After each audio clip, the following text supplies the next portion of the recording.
back to a brand new video where today we're talking about the PlayStation 3, probably the last ever time we'll be speaking about the PlayStation 3 on the channel. Reason is, production has finally stopped worldwide.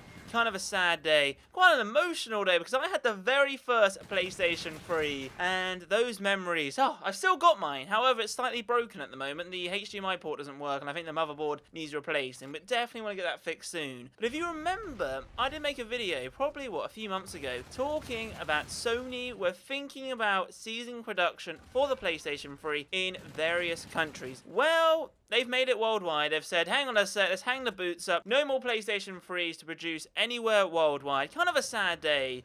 You know, it's been on the horizon for a while, and like I said, you know, I bought the very first PlayStation 3 60GB model with the 4 USB ports with PS2 backwards compatibility. If you're like, really? They did that? Yes. So they had a version, which was the very first version, obviously, but it was a PS3 60GB with 4 USB ports at the front and supported PlayStation 2 backwards compatibility. Then Sony realized they weren't making money on this system, so they reduced it to a 2 USB port, made it a 40GB model, and removed the PlayStation 2 backwards compatibility feature, and they started making money. And now we have a 500GB model. It's crazy how the years have started from when the PS3 came out in, 2006, 2007? Obviously, it came out in, Japan and North America first, then came out in Europe later.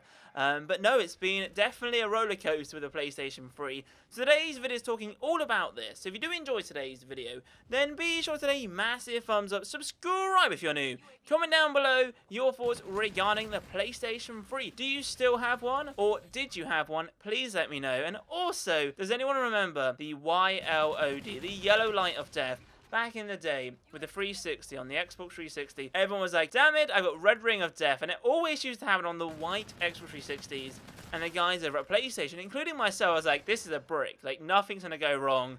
And then a few years later down the line, I was playing Fallout 3 with my friend Terry, and the disc got stuck, yellow light of death, and I was like, oh, a memory which will always stick in my mind, something which I'll always remember with my PS3, is back in the day, I always had a fan, like one of those white fans where I plug in, especially on a hot day, to try and cool down the PlayStation 3, because for some reason, you know, it just got really hot, and it sounded like it was going to take off, but eventually, I got that fixed, I got a new fan added, but there is a company which apparently will fix my PS3, and they will do like a clean and stuff, because I want to do some walkthroughs on the PS3, because not all games are available on the PS4, like backwards compatibility, or, you know, downloading for the PlayStation Store, but, you know, the PS3 and I have some very good memories. I'm currently looking at it right now, and it's a refurbished one, by the way, because when I had the Yellow Light of Death, it got refurbished, so I don't have my, you know, the original one. Someone else has that, so I got one with a few scratches on, which kind of, you know, was kind of disappointing, right? So after that wonderful story, man, let's get back into this. So the final version of the PlayStation 3 was a 500GB model, and for me, this model wasn't the best. It looked atrocious, it didn't look that good, and it had the Blu-ray drive up the top, and you slide, and I was just like, really? It seems really cheap and cheerful, but it was a 500GB model, and it was in production for more than 3 years since the PlayStation 4 came out. That's pretty impressive. So the PlayStation 3 has been in production for 11 years, 2 years short of the 13-year lifespan of the PlayStation 2. More than 80 million units have been sold. The PS4 has currently sold over 50 million units. Could the PS4 outsell the PS3? I'm sure it will. PlayStation 4 will probably get maybe 90 million units. Obviously, at the moment, we're in a bit of a weird situation in the gaming industry. So as you guys know, ever since the PS4 and Xbox One have come out, both Sony and Microsoft have brought out newer systems. PlayStation have brought out a slimmer model, and they brought out a Pro version. Xbox have brought out their Xbox One and Xbox One S, and are bringing out their Project Scorpio, which is coming out later this year.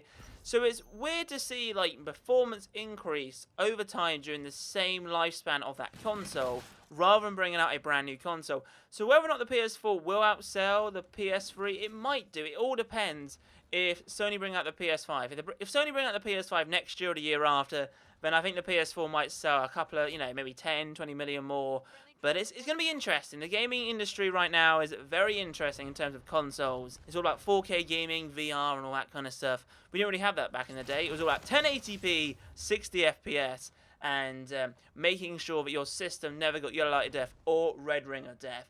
But let me know your thoughts, guys, down below. Like I said, do you own a PS3? Do you still have one? Please let me know, because, you know, they might become rare. I don't think it will come rare. So many have been sold. 80 million have been sold. But you never know. But if you have enjoyed today's video, then be sure to leave a massive thumbs up. Subscribe if you're new. Comment down below your thoughts regarding this. But as always, have a wonderful day. See you guys in my next video. Adios, chaps. Boom. And her goal is not in her. She's a diamond.